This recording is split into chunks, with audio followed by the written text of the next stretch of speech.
শুনবো আমরা এই সময় প্রত্যেকে শুনবো। হ্যাঁ, আমরা বচন শুনবো সকলে। আদি পুস্তকে সকলে খুলুন পুরাতন নিয়ম বলি, আদি পুস্তক 39 নম্বর অধ্যায়, তার 7, 8, 9। কিন্তু আমি 9-এরটা শুধু পড়বো, আপনারা 7 থেকে পড়বেন। 9-এরটা পড়বো এখন, 9-এরটা আর 21 নম্বরটা পড়বো, শুধু এখন 9 পড়বো। হ্যাঁ হ্যাঁ হ্যাঁ হ্যাঁ। এই বাটিতে আমার অপেক্ষা বড় কেহ নাই, তিনি সমুদয়ের মধ্যে কেবল আপনাকেই আমার অধীনে করে নাই। হ্যাঁ হ্যাঁ, কারণ আপনি তাহার ভার্যা। হ্যাঁ। অতএব আমি কি রূপে এই মহা দুষ্কর্ম করিতে ও ঈশ্বরের বিরুদ্ধে পাপ করিতে পারি। হালেলুয়া। এখানে যোসেফের একজন ঈশ্বরের দাস ছিল। কে ছিল? যোসেফের। আর যোসেফের ঈশ্বরের ভক্ত ছিল। আর ঈশ্বরের ভক্ত থাকাতে শয়তান ওকে বিমারি ডালবার জন্য, ওর জীবনে পাপ দেওয়ার জন্য তিনি যেই বাটিতে বসেছিল, সেই রাজা সেবা করছিল। সেই রাজা যখন যুদ্ধে গেছে, মহলেতে গেছে, আর রাজপ্রাসাদ পুরো খালি, আর সেখানে কেউ ছিল না, আর সেখানে তার নারী এতটুকুই দুর্বলতা, অর্থাৎ সেই রাজা স্ত্রী দুর্বলতা যোসেফকে অফার করছে, যোসেফ এই বাড়িতে কেউ নেই, তুমি যদি আমার বিছানাতে একবার আসো, তুমি যদি আমার কাছে একবার তোমার দেহকে দাও, এই বাড়ির বাটি, টাকা, অর্থ, ধন সম্পদ, ঘোড়া, সমস্ত টাকা সমস্ত তোমার নামে দেবো। হালেলুয়া। আর যোসেফ তখন বলছি যে, আরে নারী, তুই আজকে জানিস নি, মূর্খর মতন তুই কথা বলছিস, জানিস আজকে তোর বাটিতে হয়তো 10 লক্ষ টাকা থাকতে পারে, কিন্তু আমার পিতার বাটিতে 10 লক্ষ নয়, করোড় করোড় করোড় টাকা আছে। হালেলুয়া। এই বাটির জন্য আমাকে আজকে তুই আমাকে ব্যভিচারী করাতে পারবি না, কেননা আমি জানি আমার দেহতে পবিত্র, আমার ঈশ্বর বাস করছে, অর্থাৎ এই দেহ আমি যদি পবিত্রতার সহিত চলি, আমার বাড়িতে কোনো অভাব আসবে না। হালেলুয়া। আর ওই সময় কি করেছিল যোসেফ? কি করেছিল যোসেফ? চিন্তা না করে ঈশ্বরের পবিত্রতা চলছে। কিন্তু আজ অনেক কলসিয়া কি করে, যখনই লোভ আসে তখনই টিকিট কেটে ফেলে, তখনই কি করে ছক্কা হয়ে যায়, না হলে তখনই বলে হারে কোথায় গেল। আর ওই লোভ কি করে তোমাকে নষ্ট করে দেয়। টিকিট কাটা খুব লোভ, এটা নষ্ট হয়ে যাও। হালেলুয়া। প্রভুকে টিকিট কাটা দরকার নেই, প্রভু চমৎকার করতে পারে তোমার কর্মক্ষেত্রে। হালেলুয়া। ওখানে যোসেফের সমস্ত হাতেতে আশীর্বাদ ছিল। যোসেফের যেখানে বাড়িতে পা রাখতো সেখানে আশীর্বাদ ভরে যেত। হালেলুয়া।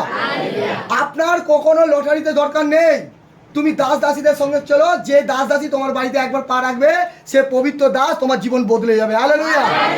কেন যোসেফ ওখানে বলছে, রাজার স্ত্রীকে, রানীকে বলছে তোমার অর্থ, তোমার টাকা, তোমার সোনা, তোমার দানি কিছু দিয়ে আমাকে তুমি ব্যভিচারী করাতে পারবে না, কেন আমার প্রভু পবিত্র, আমি পবিত্র হয়ে থাকবো। তুমি আমাকে হয়তো 10 কাঠা জমি দেবে, এই মহল দেবে, কিন্তু আমি সেই স্বর্গতে এত মহল পাবো যে আমি সারা জীবন যাপন করবো যিশু নামে। কিন্তু কতজন চাও এই দেহকে পবিত্রতা রাখা? চাও? ঠিক বলছো। আজকাল নারীরা কি করে, যা 2 বছর বিবাহ হয়েছে, বাচ্চা না হচ্ছে, অন্য স্বামীকে নিয়ে নেয়। বোঝা গেল?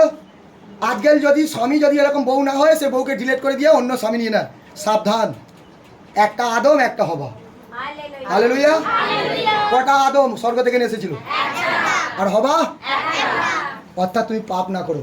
যোসেফের একজনই স্ত্রী ছিল, যোসেফের একজনই ছিল, কিন্তু যোসেফে ওখানে চাইলে ওই অফারকে গ্রহণ করতে পারতো। ওই রাজমহল হয়ে যেত 2 মিনিটের জন্য, 2 মিনিটে আনন্দ দেওয়ার জন্য রানীকে রাজমহল তার হাতে আসতো। আজ মানুষ এটাই ভাবেই, শয়তান তাকে ফাঁদ লাগা। তুই আজকে ওই বাঞ্চে যাচ্ছিস, এই বাঞ্চে আয়, তোকে এই সিট দেবো, এই সিট। হালেলুয়া। ওই জায়গায় কিছু পাচ্ছিস না, এই জায়গায় আয়, তোকে আমি 10,000 টাকা মাসে দেবো। হালেলুয়া। কিন্তু প্রভু বলছে এখানে যোসেফের সৎ ছিল, সৎ, ধার্মিক ছিল, পবিত্র ছিল, যে আমি যেই বাটিতে আছি ওই বাটিতে আমি পাপ করিতে পারিব না। হালেলুয়া। লেখা আছে না লেখা নেই? আমি কি বিরুদ্ধে আমি সদাবুর কাছে পাপ করিব? কি বিরুদ্ধে? তোমার টাকার জন্য, অর্থের জন্য, তোমার আজকে যৌবনের জন্য আমি পারবো না। অর্থাৎ আমার দেহ পবিত্রতা, আমি ঈশ্বরের গৌরব করবো। হালেলুয়া। আজ হতে পারে আমি গরিবে থাকবো, আমার ঈশ্বর আমাকে সাহায্য করবে, কোনো মনুষ্য সাহায্য দরকার নেই, বরং আমার দেহ পবিত্র রাখবো যিশু মসিহ সামর্থ্য। কিন্তু আজকাল মানুষ কি করে, না না না না, চলো আজকে অফার দিচ্ছে, আজকে আমি লেগে পড়ি, চলো আজকে অফার দিচ্ছে, আমি আজকে জলগুলোতে লেগে পড়ি, চলো আজকে সবাই তো পলুই নিয়ে যাচ্ছে, রাস্তাঘাটে দেখতে পাচ্ছি। এখানে পলুই বলতে অর্থাৎ অসৎ আত্মা। বোঝা গেল? মাছ কিন্তু পরমেশ্বর দেবে তোমার জালেতে, যতই তুমি পলুই মারো তখন পাবে না। ঘাই এখানে করেছে, দেখবে মাছ ছুটেছে ওখানে। বোঝা গেল? তার মানে মাছ বলতে এখানে তোমার ফল। হালেলুয়া। পরমেশ্বর বলছে তুই 2 মিনিটের জন্য তুই ব্যভিচারী করেছিস, আজকে 2 বছরের জন্য এই জায়গাকে পাবি। কিন্তু তুই যদি 2 মিনিটের জন্য ওই সেক্সকে দূর করতে পারিস, ওই যৌবনকে যদি দূর করতে পারিস, আমি 2 কোটি টাকা আজকে আয়োজন করে রেখেছি, স্বর্গেতে সেই সারা জীবন পাবো। হালেলুয়া, বোঝা গেল? অর্থাৎ কোনোভাবে মন্দ নেচার যেন না থাকো, পবিত্রতা সহিত থাকো। ছেলে মেয়েরা যদি এরকম থাকে পবিত্র শেখাও, বৌমাদেরকে শেখাও, ছেলেদেরকে শেখাও। পবিত্র যদি থাকো পরমেশ্বর তোমাকে পবিত্র হবে। সেই জন্য পরমেশ্বর এখানে কি বলছে? 4 পবিত্রতা যারা জীবনযাপন করে তারাই উদ্ধারকে পায়। কিন্তু 21 নম্বর পদেতে কি বলছে দেখো, ওখানে কি বলছে? হালেলুয়া। হ্যাঁ হ্যাঁ হ্যাঁ কিন্তু সদাপ্রভু যোসেফের সহবর্তী ছিলেন হ্যাঁ হ্যাঁ এবং তাহার প্রতি দয়া করিলেন ও তাহাকে। আগে 12টা পড়ো, আগে 12টা পড়ো, তারপর 21টা 12টা পড়ো একটু। কিন্তু যোসেফ হ্যাঁ। তাহার হস্তে আপন বস্ত্র ফেলিয়া বাহিরে পালাইয়া গেলেন। হ্যাঁ। তখন যোসেফের তাহার হস্তে বস্ত্র ফেলিয়া বাহিরে পালাইলেন।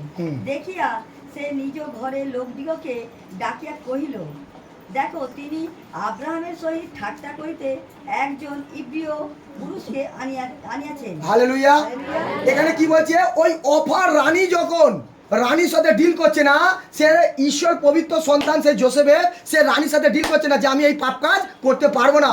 আমার প্রভু দেখছে, আজকে হয়তো মহলে কেউ নেই, কিন্তু আমার প্রভু সেই মহল থেকে দেখছে। অর্থাৎ আমি পাপ কাজ করবো না। হতে পারে তোমার আজকে স্বামী রাজা, আজকে যুদ্ধ হয়ে গেছে, কিন্তু আমার রাজার রাজা সে স্বর্গ থেকে দেখছে আমি পাপ কাজ করতে পারি না। কেন? আমি ঈশ্বরের সন্তান, অর্থাৎ আমি পবিত্র। এই দেহ যদি পবিত্র রাখি, আমার পাপ কাজ কখনো করবো না। এই দেহতে আমার ঈশ্বর থাকবে, শয়তান যাবে যিশু মসজিদ আমাকে না করবে। আর তখন সেই দাবি করে কি করছিল? যোসেফের পবিত্রতার সহিত সেখানে যাচ্ছিল। আর তখন রানী তাকে জড়িয়ে ধরেছিল, আর রানী যা জড়িয়ে ধরেছিল তার হস্ততে আজকে কাটছিল যোসেফের সেই ধুতি, সে ছুঁড়ে দিয়েছিল, ধরে নিয়েছিল। আর যোসেফের ধুতি যখন ধরে নিয়েছিল, সে উলঙ্গ হয়ে বাইরে চলে গেছিল। আর সমাজের লোক তাকে বলেছিল, আর এ যোসেফের কি করেছিল? রানীর সাথে ব্যভিচারী করেছিল। কিন্তু সত্য সেই ঈশ্বর জেনে নিয়েছে। হালেলুয়া। আজ অন্ধকার, আজকে কানুন কেন চোখেতে কাপড় বাঁধা থাকে জানেন? আজকে যারা দোষ করে না তাদেরকে আজকে লোকাপে ঢোকায়। যারা আজকে দোষারোপ নয়, আজকে তাদেরকে কখনো দোষ দেয় না। হালেলুয়া, বোঝা গেল?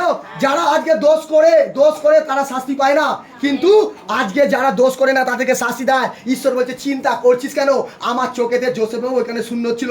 অর্থাৎ 21 পদ বলছে, যোসেফের যখন ওই জায়গায় ছিল, কারাগারে বন্দী ছিল, 3 বছর 2 মাস কারাগারে বন্দী ছিল, তখন ঈশ্বর তার সাথে ভালো উকিলকে দাঁড়ায় সেই কারাগার থেকে উদ্ধার করেছে। পরমেশ্বর বলছে, উদ্ধার আমার কাছে আছে, চিন্তা না কর। হতে পারে তোকে আজকে তোর ভাই বিমারির জন্য ফেলে রেখে দিয়েছে, হতে পারে তোর ভাই তোকে আজকে ঘেন্না করছে, হতে পারে ভাই আজকে টাকা অর্থ আছে বলে তোকে আজকে মন্দ কথা বলছে। চিন্তা না কর। আজকে পৃথিবীর কথা দয়া করি না, স্বর্গের জন্য যে স্থান দিয়েছি তোকে আমি দয়া করবো। যিশু মসজিদ দয়া কিসের দয়া? আরে তোকে আজকে স্বর্গেতে রাখবো, তোর ভাইকে টানতে টানতে নরকে ফেলবো তোর সামনে। হালেলুয়া। অর্থাৎ বিচারকর্তা তিনি। যোসেফ এই কথাটা জানতো যে বিচারকর্তা তিনি, আমার বিচার করতে হবে না। আমি যদি উলঙ্গ হয়ে বাইরে বেরিয়ে যাই, লোক বলবে, আরে ও রানীর ভাত থেকে, রানীর বাড়ি থেকে, গেটের ভেতর থেকে বেরোচ্ছে, মানে আজকে ব্যভিচারী করেছে। বলছে কিন্তু দেখে নিয়েছে ঈশ্বর। হালেলুয়া। অর্থাৎ আপনি সৎপথে আছে, আপনি যদি আপনাকে লকআপও পুড়ে দেয়, আপনি নির্ভরসায় থাকুন। আমার প্রপারজিকে 3 বছর লকআপে পুড়ে দিয়েছিল। ক বছর? 3 বছর। 3বার লকআপে গিয়েছিল আমার প্রপারজি। কিন্তু আজকে দেখো ওয়ার্ল্ডের শ্রেষ্ঠ ভবিষ্যৎটা। হালেলুয়া। এখানে যোসেফকে যদি লোকাকে পুড়তে পারে, আজকে ঈশ্বরের দাসকেও লোকাকে পুড়েছে। কিন্তু এখানে 21 পদ কি বলছে ওখানে দেখো, কিন্তু সদাপ্রভু যোসেফের সহবর্তী ছিলেন এবং তাহার প্রতি দয়া করিলেন এবং তাহার কারাপক্ষর দৃষ্টিতে অনুগ্রহ প্রাপ্ত হইল। হালেলুয়া। কার দৃষ্টিতে ছিল? বলছে যোসেফের এখানে কার দৃষ্টিতে ছিল? ঈশ্বরের দৃষ্টিতে পবিত্র ছিল। অর্থাৎ আপনার মন, আপনার ধন যদি আজকে প্রভুর অনুসারে পবিত্র হয়, আপনি চাঙ্গা পাবেন। কলসিয়া যিশু নামে আপনি যে কোনো পরিস্থিতি থেকে আজকে পরিত্রাণ পাবেন। যিশু আপনার রোগ আজকে চাঙ্গা হবে, আপনার বিমারি আজকে যাবে। যিশু আপনার ঘর পরিবারে মঙ্গল আসবে। জোরদার তালি করেন, জোরদার তালি করেন। হালেলুয়া। আমরা গীত সংগীতা পুস্তকে খুলবো, তার 51 নম্বর অধ্যায়, 51 নম্বর পর্যন্ত পড়বো। গীত সংগীতা পুস্তক 51 নম্বর অধ্যায় 1 থেকে 4। আমরা দাউদের বিবরণ একটু জানবো যে দাউদ কেমনভাবে সেখানে পবিত্র ছিল। দেখো, দাউদ পাপের মধ্যে পড়ে গিয়েছিল। এখানে ইউসুফ পাপের মধ্যে পড়েছিল না, কিন্তু দাউদ পাপ করে ফেলেছিল। কিন্তু দাউদ ওখানে কাঁদতে কাঁদতে কথা বলছে পরমেশ্বরের পিতার কাছে। দাউদের মধ্যে দেখেন সবল আত্মা সরে গিয়েছিল। আর দাউদ চিন্তা করেছিল, আমার যুদ্ধে কেন আজকে জয়ী হতে পারছি না, আমার দেহতে কেন রোগ আসছে, আমার আজকে বাড়িতে কেন অঘটন হচ্ছে, আমার পরিবারে কেন অশান্তি হচ্ছে, আমার পরিবারে দুর্বলতা হচ্ছে। আর দাউদ তখন চিৎকার করতে করতে প্রভুকে বলছে, আর প্রভুর আত্মা তখন বলছে, দাউদ যতক্ষণ না তুই পাপ না কাজ সারিস ততক্ষণ তুই আমার বিরুদ্ধে পাপ করছিস, অর্থাৎ তুই পরিত্রাণকে দেখতে পাবি না। আজ কতজন চাও যে খ্রিস্ট বিশ্বাসী যে আজ আমি পরিত্রাণ পাবো? আজ কতজন চান হাত তুলে বলুন বহুকে আজকে আমি পরিত্রাণ পাবো? বহু আজ পরিত্রাণ পেতে চান পরমেশ্বরের পিতার কাছে? আজকে পরিত্রাণ তাহার কাছে আছে যে আজকে পবিত্রতা সহিত চলবে। এখানে দাউদ পবিত্র সহিত প্রভুর কাছে প্রার্থনা করছে। আজকে আপনি যদি আজকে অসুস্থ হয়ে থাকেন, আজকে যদি পাপ করে থাকেন, প্রভুকে বলতে থাকুন। আজকে এই বচন শুনতে শুনতে আপনার চোখের জল আসবে। যদি আপনি সত্যি পাপ করে থাকুন, আজকে চোখের জল আপনার আসবে। কেননা প্রভুর কাছে এখানে দাউদ অন্যায় স্বীকার করাতে আজকে দাউদ চাঙ্গা হয়ে গেছিল, দাউদ জয় লাভ করেছিল, দাউদ রাজা বেনেছিল। আজকে যদি আপনার অভাব থাকে, সমস্যা থাকে ঘরের মধ্যে, জানবেন আপনার শরীরে পাপ আছে, আপনার পরিবারে পাপ আছে। অর্থাৎ আজকে যদি মণ্ডলীতে এসে পাপকে ক্ষমা চায়, আমার পরমেশ্বর তোমাকে উচ্চ স্থান দেবে। যিশু বলতে উচ্চ স্থান দেবে। যিশু বলছে আমাদের নামে তোমার জীবনে শান্তি দেবে, আমাদের নামে তোমার পরিবারে আজকে মঙ্গল দেবে, আমাদের নামে। হ্যাঁ, আমরা পদকে পড়বো গীত সঙ্গীতের 51 নম্বর অধ্যায় 1 থেকে 4 পর্যন্ত পড়বো। আমরা কি বলছি? হ্যাঁ হ্যাঁ। হে ঈশ্বর, তোমার দয়ানুসারে আমার প্রতি কৃপা করো। তোমার করুণা বাহুল্য অনুসারে আমার অধর্ম সকল মার্জনা করো। আমার অপরাধ হইতে আমাকে নিঃশেষে ধৌত করো। আমার পাপ হইতে আমাকে সূচি করো। কেননা আমি নিজের আমার অধর্ম সকল জানি। আমার পাপ শত আমার সম্মুখে আছে। তোমার বিরুদ্ধে কেবল তোমারই বিরুদ্ধে আমি পাপ করিয়াছি। তোমার দৃষ্টিতে যাহা খুশি তাহাই আমি করিয়াছি। হালেলুয়া। এখানে দাউদ যখন প্রভুর কাছে মাংতে বসে যে প্রভু আমার আজকে বিজনেস কেন বাড়ছে না, প্রভু আমি যেখানে যাচ্ছি কেনই দুর্বলতা হেরে আসছি, যেখানে আমি অর্থ দিক দিয়ে যাচ্ছি অর্থ আজকে দুর্বলতা হয়ে যাচ্ছে, আমি যেখানে টাকা ইনভেস্ট করছি কেন আজকে কারবার আমি আজকে জয়লাভ করতে পারছি না, টাকা তো যাচ্ছে কেন আজকে আমি টাকা থেকে আরও উত্তম উত্তম ভেট চড়াতে পারছি না, কেন আরও টাকাকে নিতে পারছি না, কেন পরমেশ্বর তাকে বলছে তুই আমার চরণে অর্থাৎ আমার পায়ের তলায় তুই পাপ করছিস, আমার চোখের সামনে পাপ করছিস। আর দাউদ তখন কিছুতেই তার পাপকে স্বীকার করছে না, বলছে আমি রাজা আছি, আমি যা খুশি করতে পারি, আমার অর্থ। আর সে 2 বছর হওয়াতে তার সমস্ত অর্থ সমস্ত ধূলিকরণ হয়ে গেছে। তখন সে জানতে পেরে গেছে আরে 2 বছর আগে আমার কাছে রাজমহল ছিল, 2 বছর আগে আমার কাছে 5-5টা স্করপিও গাড়ি ছিল, হতে পারে আজ কোনো কলসিয়া বলছো আরে আমার কাছে আজকে 4টে গাড়ি আছে, 3টে বাড়ি আছে, কিন্তু যদি পাপ করে থাকো ওই গাড়ি বাড়ি একদিন তোমার ধূলিকরণ করে দেবে। কিন্তু এখানে দাউদ স্বীকার যখন করেছিল তখন তার সমস্ত শেষ হয়ে গেছিল। আর দাউদ চিৎকার করতে করতে বলছে প্রভু, হে প্রভু তুমি আমার প্রতি দয়া করো। 51 পদ কি বলছে দেখো, হে ঈশ্বর তোমার দয়া অনুসারে আমার প্রতি কৃপা করো। তখন বুক ফাটিয়ে ফাটিয়ে বলছে প্রভু আমার প্রতি তুমি কৃপা করো। আমি জানতে অজান্তে বহু কিছু পাপ করেছি, আমি জানতে অজান্তে আমার ভাইয়ের উপর তুমি অত্যাচার করেছি, আমি জানতে অজান্তে আমার পাড়ার প্রতিবেশীর ওপর আমি হিংসা করেছি, আজকে আমি তার প্রতি আজকে মন্দ কাজ করেছি, ছুরি চালিয়েছি, তার ছেলেকে আমি আজকে ওষুধ করে দিয়েছি। কিন্তু বহু আর আমি করবো না। আমি জেনে গেছি যে যা কিছু তোমার সম্মুখে আমি করব সমস্ত মন্দ। কেন আমি মন্দ কাজ করবো না, যা আজকে দেখেন কাজ করব সমস্ত ভালো করব, আর শান্তি আমি দেখিতে পাবো। যিশু বলছি আমাকে। আর তখন সেই দিন ফেসলা নিয়ে নিয়েছে পরমেশ্বর। আর দ্বিতীয়তে কি বলছে দেখো, বলছে তোমার করুণা বাহুল্য অনুসারে আমার অধর্ম সকলকে মার্জনা করো। বলছে তোমার এত করুণা তুমি আমার ক্ষমা করো, কেননা তোমার করুণার দ্বারাই তোমার একমাত্র পুত্রকে আজকে জগৎকে যদি করুণা না করতে, একমাত্র পুত্রকে আজকে তুমি কোলেতে আজকে সেই কুশেতে বলিদান করতে না। অর্থাৎ আমার প্রতি তোমার করুণা আছে। প্রভু আমি হাত তুলে তোমার কাছে সূচি চাইছি যে পরমেশ্বর আমার পাপকে তুমি ক্ষমা করে দাও, চলাতে বলাতে দেখাতে স্বামী সন্তানের যা পাপ আছে ক্ষমা করে দাও। আর দাউদ তখন চিৎকার করতে করতে পাপ যখন মাংতে শুরু করলো, দাউদের বাড়িতে ঘরেতে তাজমহল ভরে গেল। যিশু বলি তাদের ঘর পরিবারে শান্তি এসে গেছে। যিশু বলি কিন্তু আজকের কাল কলসিয়া কি করে, তারা পাপকে মানতে পারে না, বলে কোথায় পাপ করেছি, আজকে তো আমার সোনা আছে, চাঁদি আছে, গাড়ি আছে, বাড়ি আছে, কিন্তু একটা সন্তানের জন্য সে চিৎকার করে, কোনো একটা আশিসের জন্য চিৎকার করে, সে রোগের জন্য হসপিটালে আজকে কি কবিরাজের কাছে গিয়ে যায়, কিন্তু কবিরাজ বলছে আমার কোনো হাত নেই, তুমি ঈশ্বরের কাছে মনে করো। কেন শেষ সময় কবিরাজ বলে আমার কোনো হাত নেই, এ হাত তুমি ঈশ্বরের কাছে যাও, ঈশ্বর আজকে সব কিছু করতে পারে। অর্থাৎ কলসিয়া আজকে যদি সেই কবিরাজকে জানতে পারি যিনি সেই নাজরাত প্রভু যিশু, অর্থাৎ ওনাকে ছেড়ে কেন অন্য কবিরাজের কাছে চিকিৎসা করবো। অর্থাৎ আজকে দেখেন পাপকে মাঙো, রাতের বেলা, দিনের বেলা, দুপুর বেলা, সব সময় তুমি হাত তুলে প্রভুর কাছে ক্ষমা চাও।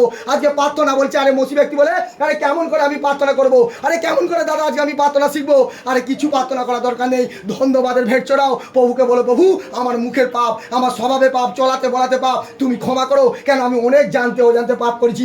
দাউদের যদি পাপকে ক্ষমা করতে পারো, দাউদকে যদি সিকিউরিটি দেখেন তাজমহলে বসাতে পারো, আমি যা পাপ করেছি, যা দুর্বলতা হয়েছে প্রভু, আগামী দিন আমিও দাউদের মতন রাজা বানবো যিশু মসজিদ আগামী দিন আমার ঘরেতে শান্তি আসবে যিশু মসজিদ আমার বাড়িতে উজ্জ্বল রশ্মি আসবে আমার ঘর পরিবারের মঙ্গল দেখি যে বাবা যেই দিন থেকে সে ফেজলা নিল পরমেশ্বর পুরো তাকে চাঙ্গাই করে দিল। কিন্তু অনেক ব্যক্তি আজকে ফেজলা নিতে পারে না, বলে দাদা ভাই কিভাবে প্রার্থনা করবো একটু শিখিয়ে দাও, আরে উপবাস কিভাবে করবো, আরে যখন পাপ করতে হয়েছিল তখন তো কাউকে শেখাতে হয়েছিল না, তখন তো আজকে কি করেছিলে, তখন লুকিয়ে লুকিয়ে ব্যভিচারী করছিলে, আরে পাপ যখন করছিলে তখন তো শেখাতে হয়েছিল না, তখন হাত বাড়িয়ে দোকান থেকে চুরি করেছিলে, কেন কিভাবে তুমি প্রার্থনা করতে পারো না? প্রভুকে বলো, প্রভু আমি জানতে দেখাতে বলাতে কোয়াতে যা কিছু করেছি সমস্ত মন্দ করেছি, তাই তোমার কাছে স্যালেন্ডার হয়েছিল। প্রভু আমিও স্যালেন্ডার হচ্ছি, এই সময় তুমি আমার পাপকে গ্রহণ করো, তুমি আমার পাপকে ক্ষমা করো, আমি চাঙ্গা হয়ে যাব তোমার সত্যতে। আমি জানি তোমার লহুতে আমি চাঙ্গা হয়ে যাব, কারণ যে লহু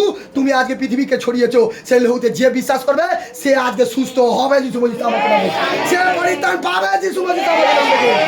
আজকে এই সময় হাতকে উঠিয়ে সকলে এই সময় হাঁটু গেড়ে প্রার্থনা করো, সকলে এই সময় সকলে হাতকে উঠিয়ে আজ আমরা সকলে এই সময় প্রার্থনা করো। আজ এই প্রার্থনায় পবিত্র আত্মা তোমাদের জীবনে চাঙ্গাই করবে। আজ পবিত্র আত্মাকে বলে সে পবিত্র আত্মা তার 10 পদ বলছে যে হে আমার ঈশ্বর তুমি আমাকে বিশুদ্ধ আত্মা দাও। আজকে সেই 10 পদ বলছে সে বিশুদ্ধ আত্মা দাও। আজ হাত উঠিয়ে পবিত্র আত্মার কাছে মাঙো, আজ সকলে হাঁটু গেড়ে পবিত্র আত্মার কাছে চোখের জলের সাথে মাঙো। আজ এই পবিত্র আত্মা তোমার জীবনে চমৎকার করতে চলেছে পরমেশ্বর। আজকে কোনো মনুষ্য তোমাকে চাঙ্গাই দেবে না, কিন্তু ঈশ্বর সেই জীবিত ঈশ্বর পরমেশ্বর, সেই ঈশ্বর জীবন্ত ঈশ্বর পরমেশ্বর আজকে তোমাকে সে আশীর্বাদ তোমাকে করতে চায় পরমেশ্বর। আজ পবিত্র আত্মা তোমাকে সেই আশীর্বাদ করতে চায়। আজ পবিত্র আত্মার কাছে গিরগিরাও, আজ পবিত্র আত্মার কাছে গিরগিরাও, পবিত্র আত্মার কাছে আজ পবিত্র আত্মার কাছে গিরগিরাও।